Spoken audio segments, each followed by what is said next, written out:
sei que para muitos não é fácil, diante talvez do que possamos estar passando.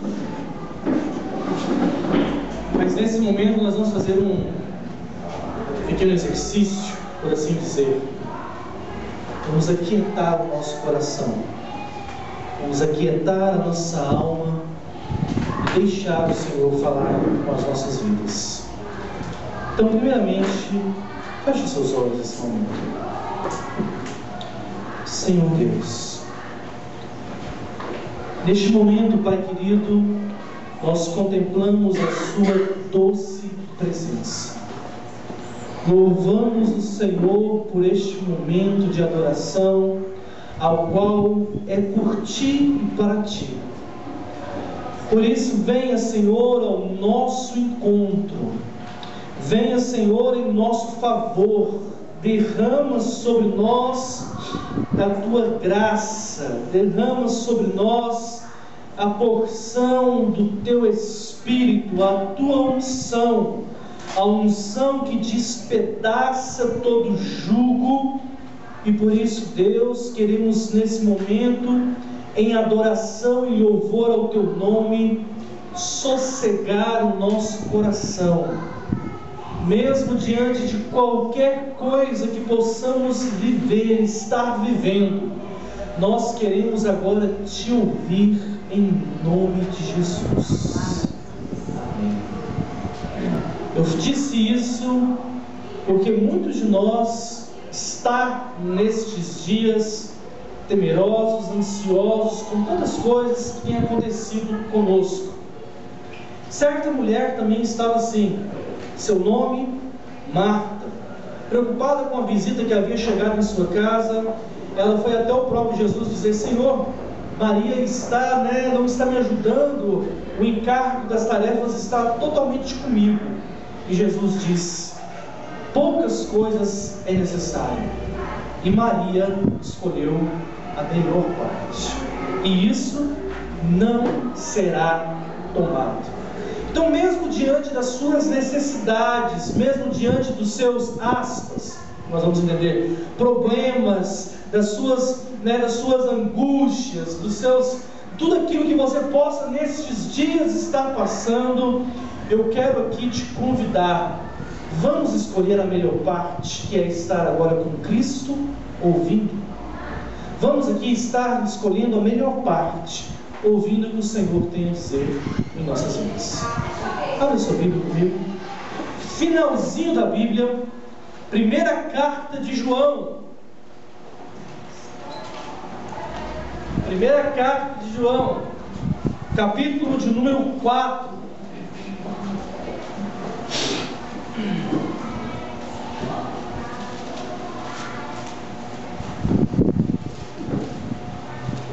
Primeira carta de João, capítulo de número 4. Pegue o seu dedinho, escorrega até o versículo de número 18.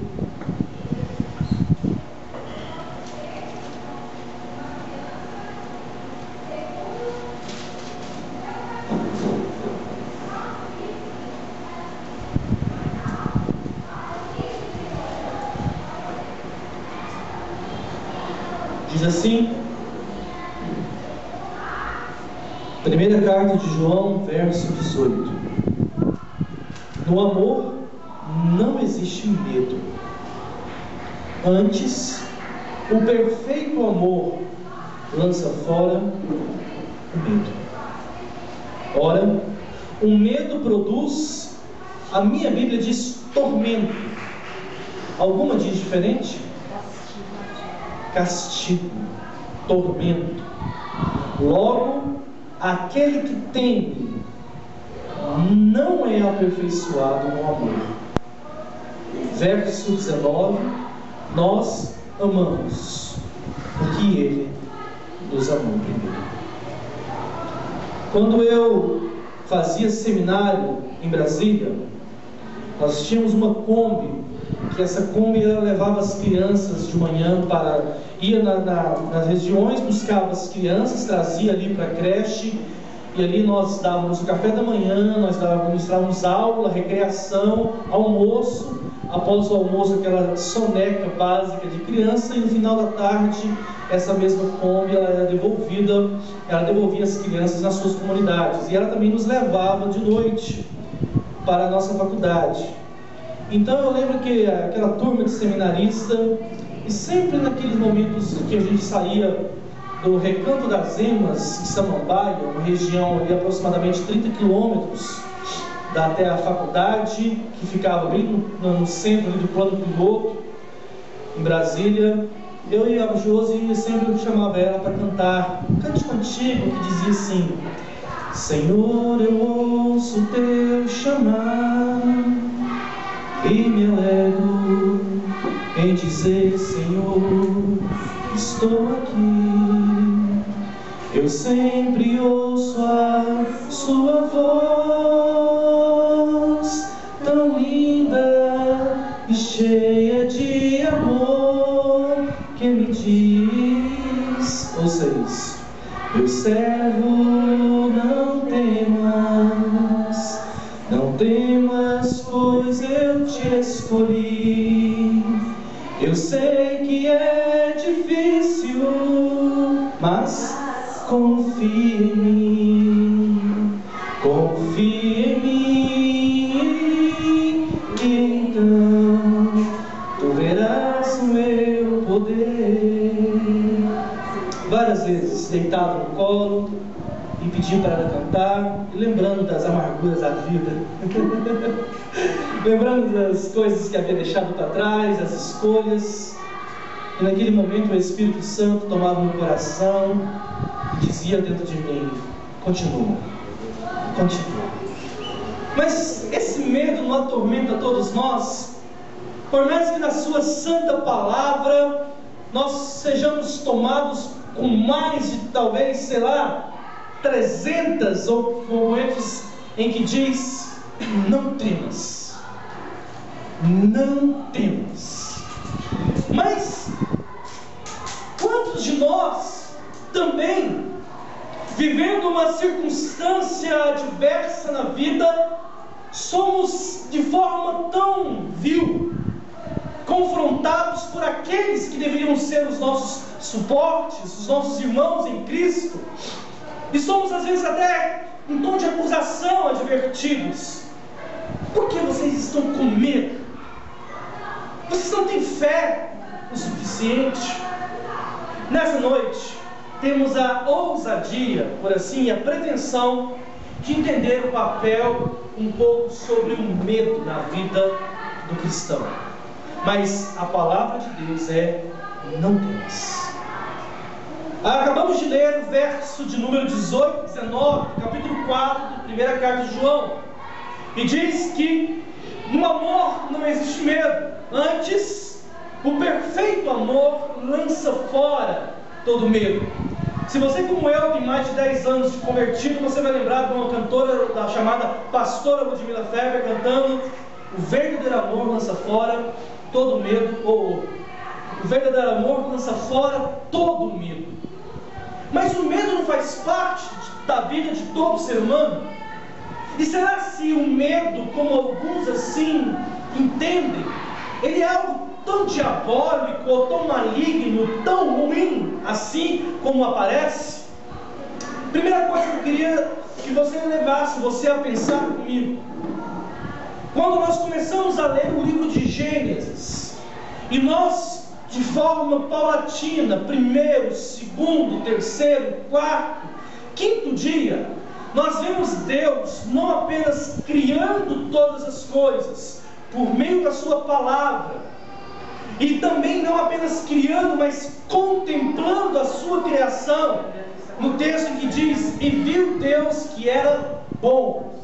Ao final da sua criação, quando Ele cria, ouçam isso, por mais que há controvérsias, quando Ele cria a sua obra-prima, o ser humano, a Bíblia diz que Deus não viu que era bom, pelo contrário, Ele viu que tudo que Ele tinha feito era muito bom.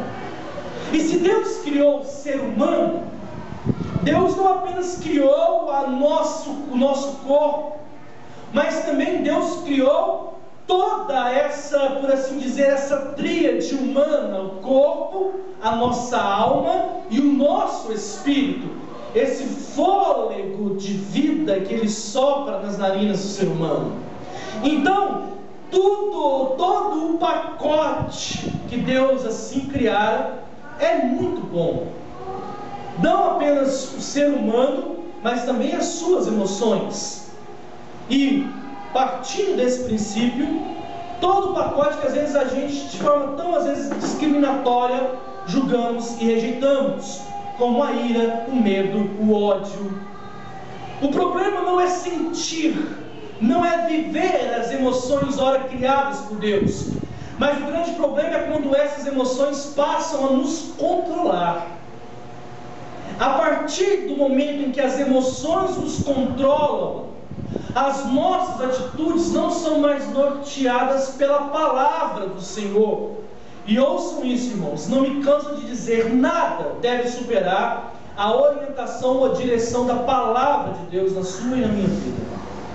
A partir do momento em que nós nos tornamos reféns de toda e qualquer coisa, nós estamos afastados de Deus. A partir do momento que eu e você se torna refém dos nossos sentimentos, refém do nosso dinheiro, refém dos nossos relacionamentos, a partir do momento em que nós nos subjugamos a isso, nós estamos a um passo de afastar de Deus.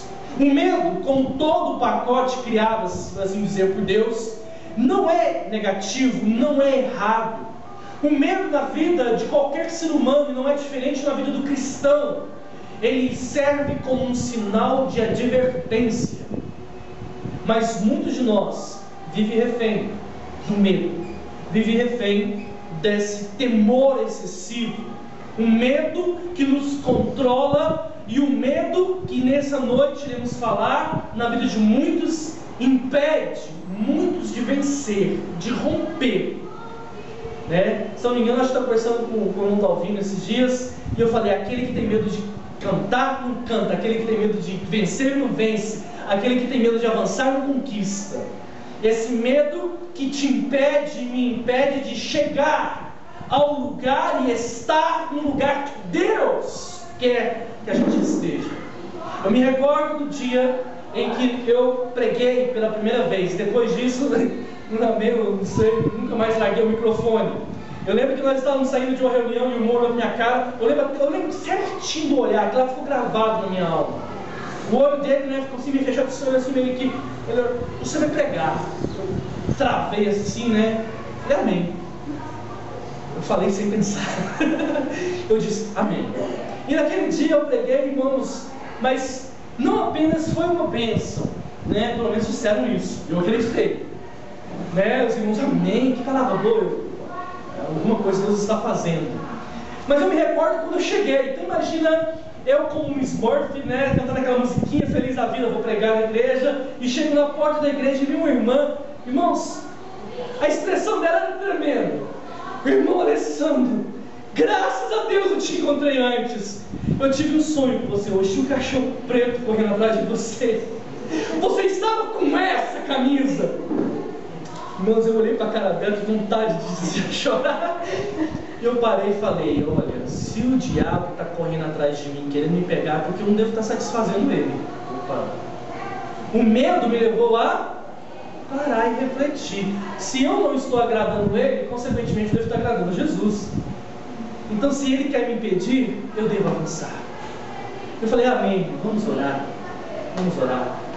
Nós precisamos entender que maior é Deus nas nossas vidas do que o medo, do que a potestade, do que o inferno. A Bíblia diz em Efésios que se nós estamos com Cristo, nós estamos assentados com Cristo nas regiões celestiais.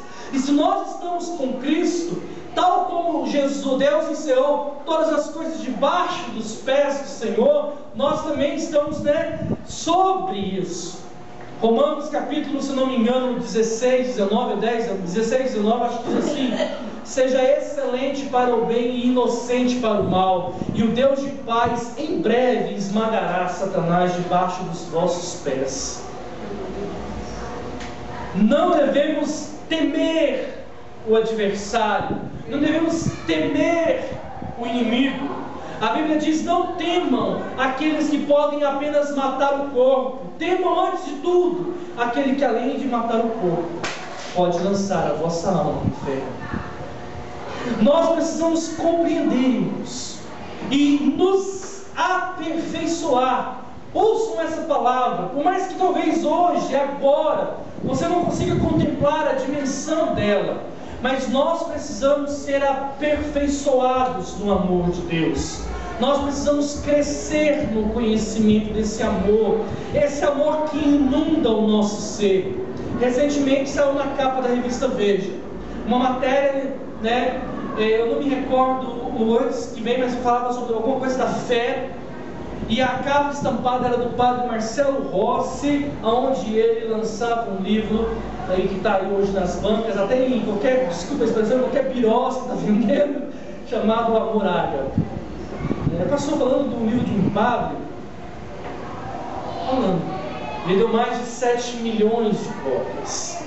É sobre esse amor ágape, que vem do verbo agapau, o amor que vem de Deus, o amor que procede do Senhor, o amor que não arde em ciúmes, um amor que tolera, que é paciente, um amor que cuida, que zela, que corrige quando necessário, mas sobretudo um amor que não nos abandona. E nós acabamos de ler que esse amor, o amor que vem de Deus, ele lança fora todo o medo. O amor que me leva a conhecer o Senhor, a ser aperfeiçoado em Deus, a conhecer as suas promessas, a conhecer tudo aquilo que Ele tem para mim. Existe uma coisa muito diferente entre ser um covarde e entre ser um medroso. A Bíblia diz de forma, às vezes até forte para muitos, que os covardes, eles não entrarão no reino dos céus. Não aqueles que têm medo. A Bíblia diz que os covardes não entrarão no reino dos céus. O medo, ele é o início de um processo que vai nos levar e vai determinar nas nossas vidas se nós seremos vencedor ou não diante das circunstâncias. Nós nos deparamos com uma adversidade, com um momento crucial nas nossas vidas. E então o nosso coração se enche de medo. E aí a gente para, a gente analisa, e a gente fala: com o Senhor eu vou vencer. Você teve medo, mas isso não faz de você um covarde. Você teve medo, mas você buscou a força do Senhor. Você se entregou ao Senhor. Você foi corajoso. Você foi dependente de Deus e Deus te deu a vitória. Mas quando você se depara com medo, e esse medo ele te faz de forma inconsequente e de forma irracional fugir, e sem parar pelo menos para compreender as coisas, isso te faz um covarde. E é desses que a Bíblia rejeita. Mas Deus não nos deu um espírito de covardia. Primeira carta de Timóteo, se não me engano, 1,7 diz isso. Deus não nos deu o espírito de covardia, mas de intrepidez. Então você pode dizer isso: Deus me deu o espírito de intrepidez. Você pode dizer isso para você mesmo, dizendo assim: eu sou intrépido, eu sou corajoso, eu sou corajosa, eu não temo amanhã, eu não temo amanhã, eu não temo amanhã, porque as minhas mãos, a minha vida, os meus pés estão no Senhor Jesus. Eu estou guardado. Diz: no recôncavo do teu tabernáculo o Senhor nos guardará. E eu queria que você refletisse um pouco sobre isso, porque muitos de nós estão perdendo oportunidades na vida. Muitos de nós estão perdendo momentos. E a vida, ouçam, a vida, ela é feita de escolhas. A vida é feita de oportunidades que nos aparecem e nós tomamos posse delas. Quando a oportunidade bater a sua porta, cuidado com o medo. Ele pode ser um adversário cruel e implacaz e fazer com que você perca essa oportunidade. A oportunidade bate a porta. O chamado de Deus bate a porta. As escolhas de Deus batem a porta. E muitas vezes a inconsequência do medo nos faz não ouvir a voz do Senhor, não discernir.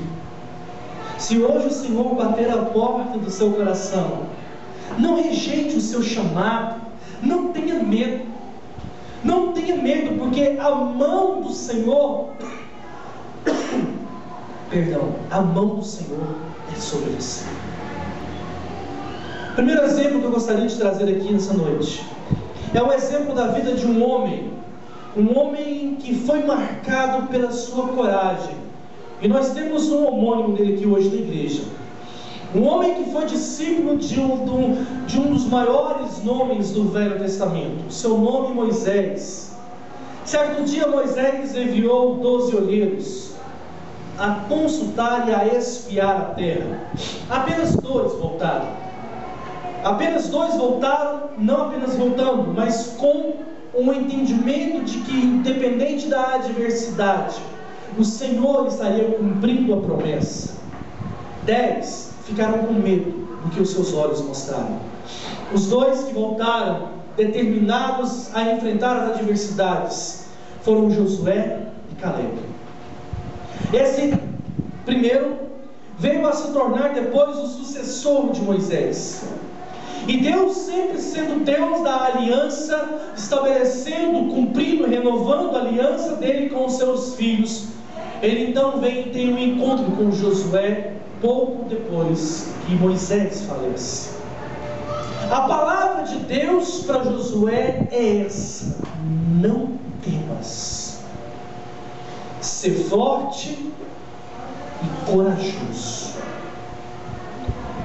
Deus fala, não no tempo futuro, eu te entregarei, mas Ele fala no tempo presente: eu tenho te entregado, todas essas nações, eu sou contigo.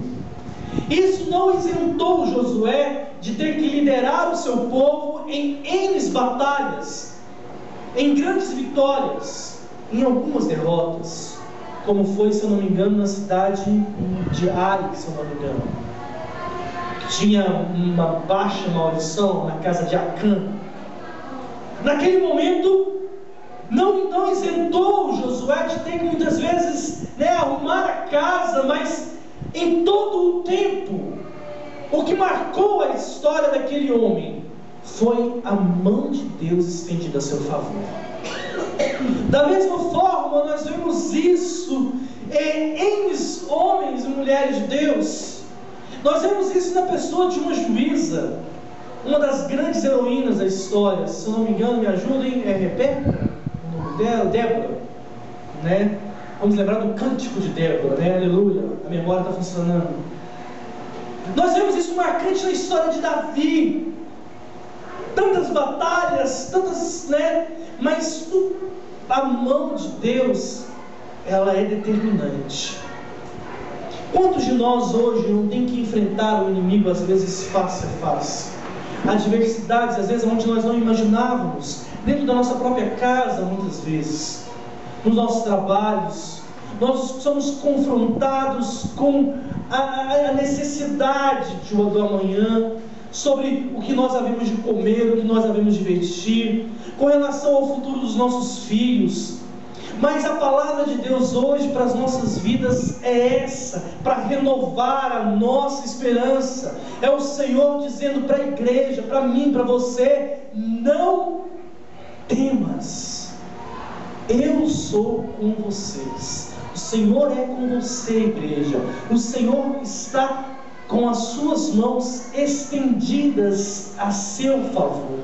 O Senhor tem uma aliança com você, e essa aliança é a nossa segurança, essa aliança é o nosso descansar. O Senhor está comigo, aleluia, o Senhor está com você, o Senhor é contigo, varão, o Senhor é contigo, mulher de Deus. Por isso, tira desse semblante, em nome de Jesus, essa tristeza moribunda, essa angústia de alma. Larga isso, anima-te no Senhor. O Senhor vai te levantar, o Senhor vai te fortalecer, você vai vencer em nome de Jesus. As promessas de Deus na minha e na sua vida são vivas. e Ele cumpre cada uma delas. O que te faz parar hoje em dia? O que te faz temer? O que te faz ter medo? O medo não é o problema, mas como eu e como você responde a esse medo. Havia um homem muito próximo de Jesus. Interessante que o seu nome significava pedra, algo sólido, algo firme. Mas Jesus um dia o chama de um pequeno pedregulho, um pequeno pó, um pequeno grão. Mas também uma vez Jesus o chama de rocha. Esse homem temeu a sua própria segurança quando ele de longe acompanhava a via crucis de Jesus, a via cruz, aquele momento de flagelo, aquele momento de dor, aquele momento da paixão, do sofrimento do Senhor Jesus. As pessoas olhavam para ele e falavam assim: você é um deles. Ele: não. Você fala igual a eles. Ele: não. Você veste igual a eles. Nós vimos você com eles. Não conheço. Aquele homem teve medo. O medo o levou a negar a Cristo. O negar levou a enfermar a sua alma. Aquele homem, ele, a partir da vazão do medo, aquele homem enfermou a sua alma. Aquele homem abandonou o seu ofício de pescador de homens e voltou a pescar peixes. Mas Jesus, nas suas ternas misericórdias, foi atrás daquele homem, deu de comer para aquele homem, andou com aquele homem e perguntou para ele se ele o amava.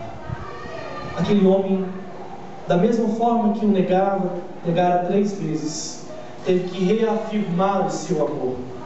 Talvez naqueles momentos que ele dizia: Senhor, eu te amo, tu sabes que eu te amo. Talvez naquele momento a sua memória lembrou daquele dia. Da terceira vez, diz o texto da Bíblia, porque a terceira vez ele perguntou, então o semblante entristeceu. E Pedro disse: tu sabes todas as coisas, tu sabes que eu te amo. Então Jesus disse: larga esses peixes, larga o passado, larga o medo, olhe para frente, vai e apacenta o meu rebanho, apacenta as minhas ovelhas. Pedro foi aperfeiçoado nesse amor. Ele esperava que de Cristo viesse a correção, ou principalmente a rejeição, a paga que ele mesmo havia dado. Mas de Cristo veio o amor que o aceita, o amor que o inclui, o amor que o sara e o amor que renova os seus medos. Talvez você entra pela igreja, seja aqui ou acolá, e você entra e talvez o medo toma conta do seu coração. O medo que te acusa, o medo que te faz muitas vezes não romper, não aceitar, temendo às vezes as adversidades do dia a dia. Mas hoje o Senhor fala em todas as áreas: não temas, não temas, não temas, persevere, permaneça. O Senhor é contigo, igreja.